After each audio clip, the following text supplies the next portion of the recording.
एक बार फिर से बायोलॉजी चैप्टर 4 रिप्रोडक्टिव हेल्थ, जिसकी मैंने समस्याओं के बारे में आप लोग को बता चुका है। आगे हम लोग पढ़ने वाले हैं समस्याओं से बचने के लिए क्या क्या कार्यनीति बनाई गई है, क्या क्या कार्यनीति हो सकता है, उसके बारे में बात करेंगे।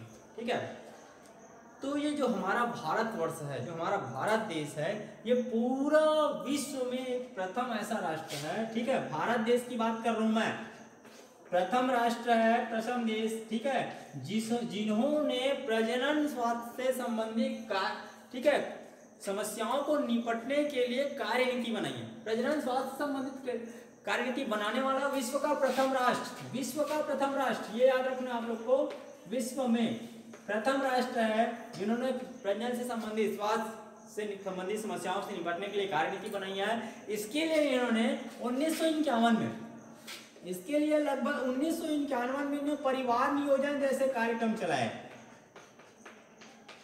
हमको लगता होगा कि परिवार नियोजन जो है वो अभी 8 साल 10 साल 15 साल या 20 साल पहले की घटना होगी, लेकिन नहीं, ये जो घटना है वो 1951 से ही परिवार नियोजन संबंधी समस्याओं के बारे में लोग जान चुके थे, और इसकी कार्यनीति हमारा भारतवर्ष जो हमारा भारत देश है वो इनकी कार्यनीति बना चुकी थी। ठीक है, चलिए अब इससे बचना है तो मैंने पूरे समस्याएं आप लोग को इससे पहले की वीडियो में मिल जाएगा, तो उससे बचने के लिए हमको ऐसी कौन कौन सी कार्यनीति बनाना है उसके बारे में बात करता हूं। तो सबसे पहले हमको ये जानना पड़ेगा कि समस्याएं क्या थी जिससे हमको बचना है। ठीक है, तो सबसे पहले आता है जागरूकता संबंधी उपाय।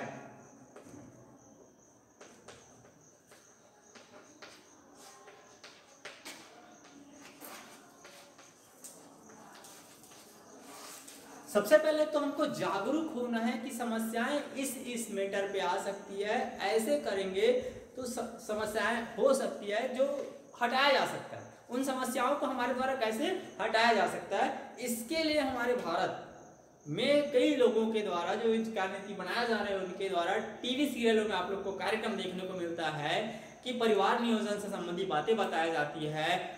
उनको रोकने के लिए माला डी कंडोम्स कई सारे ऐसे सुविधाएं का उपयोग कराया जाता है। गांव-गांव में जो मितानिन वगैरह जो होते हैं उनके माध्यम से पोस्टरों वगैरह लगवाए जाते हैं, या फिर गांव में रैली वगैरह के माध्यम से भी इनसे बचने के लिए प्रजनन स्वास्थ्य से संबंधित जानकारी प्रदान करने के लिए रैली वगैरह भी निकाला जाता है। ठीक है, चलिए दूसरी बात करते हैं हम लोग बड़ों की भूमिका की। ठीक है, चलिए तो बड़ों की भूमिका वास्तविक में होनी क्या चाहिए इसके बारे में हम लोग बात करते हैं। तो बड़ों की भूमिका, बड़ों को ये जागरूकता होना चाहिए, हमारे परिवार में जो हमसे बड़े होते हैं या जो शिक्षक वगैरह हैं, जो हमारे बुजुर्ग हैं, वो उन आसपास के एरिया में जो नन्हे बच्चे होते हैं या जो यौनारंभ की प्रारंभ कर रहे होते हैं उनको इससे संबंधित जानकारी दे, ताकि वो आने वाली समस्याओं से क्या कर सके, बच सके। आसपास जो स्थिति बनती है जिनका विवाह समय से पूर्व किया जाता है या ऐसी कई घटनाएं होती है, उनसे बचने के लिए इनको अपनी भूमिका प्रदान करना होगा। ठीक है, तीसरी आती है यौन शिक्षा।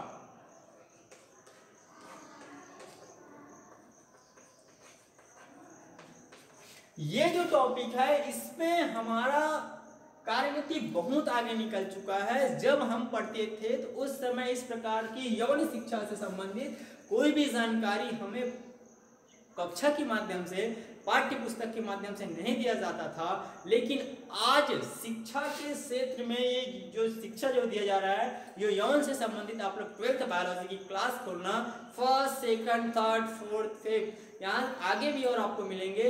पूरे प्रजनन से संबंधित पाठों को पढ़ाया जाता है और इनकी जानकारियां बायोलॉजी में बच्चों को दिया जाता है। तो ये यौन शिक्षा की कार्यनीति बनाई गई है जिसके माध्यम से बच्चों को जानकारी दिया जाता है, कक्षाओं में इनके बारे में पढ़ाया जाता है, जो कि बहुत ही कारगर सिद्ध हो रही है।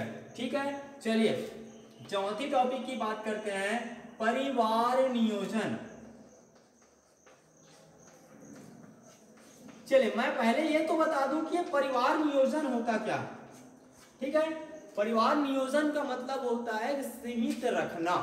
इसके माध्यम से एक व्यक्ति जो होता है वो अपने परिवार को एक लिमिट संख्या में क्या करता है, समेट के रखता है, तब इसको बोला जाता है परिवार नियोजन। ठीक है, यदि ऐसा हो रहा है, पहले वही होता था एक घरों में 2, 4, 6, 8, 10 बच्चे तक के रहते थे, तो ये योजना चलाए जाने के पश्चात लोगों के घरों में एक सीमित बच्चों की संख्या होती है, जिससे उसका परिवार खुशहाल जीवन व्यतीत करता है और इस प्रकार की समस्याओं से आसानी से बच सकता है।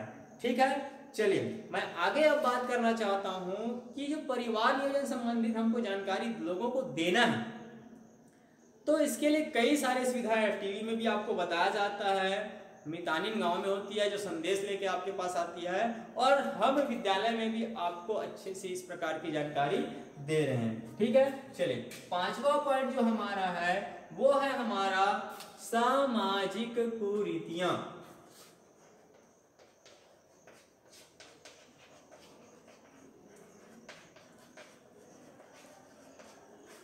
सामाजिक कुरीतियां क्या, जैसे व्यसन की बात करूं मैं, दुर्व्यसन भी बोलते हैं इसको। ठीक है, तो ये दुर्व्यसन जो होता है जिसके कारण से शराब पीना, बलात्कार जैसे केसेस, इसके कारण से जो सामाजिक कुरीतियां हैं या फिर जो अंधविश्वास होती है उनके कारण से लोगों में जागरूकता पैदा नहीं हो पाती है, जिसके लिए योजना बनाया गया है। हमारे दो कई सारी योजना बनाया गया है। लोगों को पहले ये मान्यता थी कि ऊपर वाला जो दे रहा है उसको हम टाल नहीं सकते। ठीक है, ये कई धारणाएं गांव में होती थी, ये बच्चा जो होता है वो भगवान का देन होता है। तो इन सारी सामाजिक कुरीतियों से बचने के लिए हमारी भारत सरकार जो होती है वो कार्यनीति चला रही है, जिसके माध्यम से हमारा परिवार जो होता है वो कैसा होता है, सीमित होता है। चलिए 6वां बात करते हैं अपन इसमें। तो 6वां टॉपिक होता है हमारा लिंग। ठीक है, मजबूत संरचनात्मक ढांचा।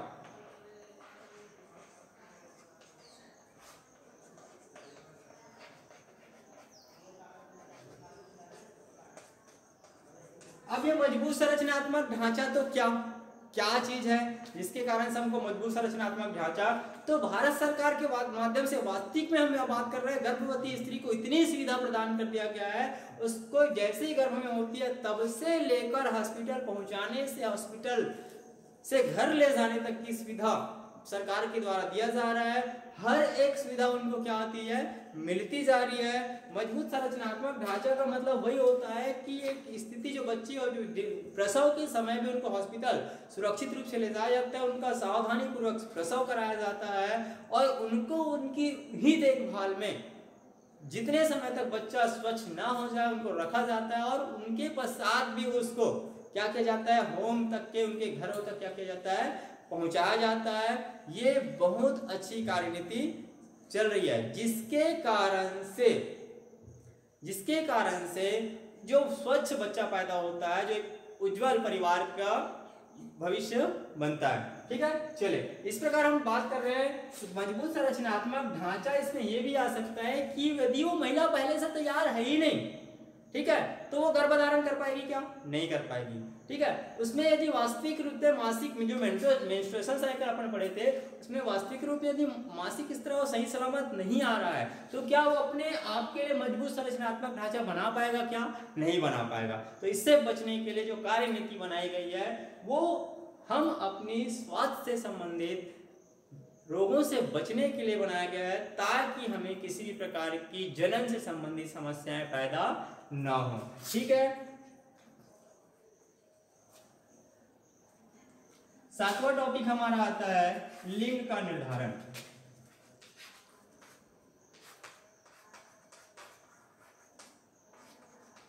ये जो लिंग निर्धारण है, जिसको पहले प्राथमिकता दिया जाता था, लोगों के द्वारा लिंग निर्धारण कराए जाते थे, और जो ठीक है मादा भ्रूण होती थी उसकी क्या कर दिया जाती थी, हत्या कर दिया जाता था। जिससे बचने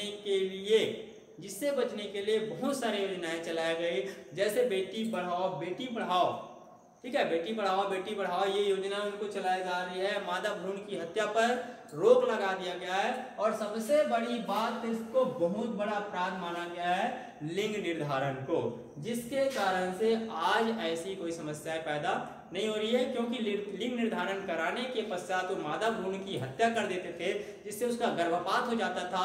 और ऐसी भी स्थिति आ जाती थी कि वो जो महिला होती है जिसका गर्भपात हमने कराया है, वो भविष्य में किसी बच्चे को जन्म देने के लायक नहीं रहती थी। ठीक है, चलिए 8वां टॉपिक हमारा है विवाह योग्य उम्र। तो हमने इसको पढ़ चुका है विवाह योग्य उम्र के बारे में।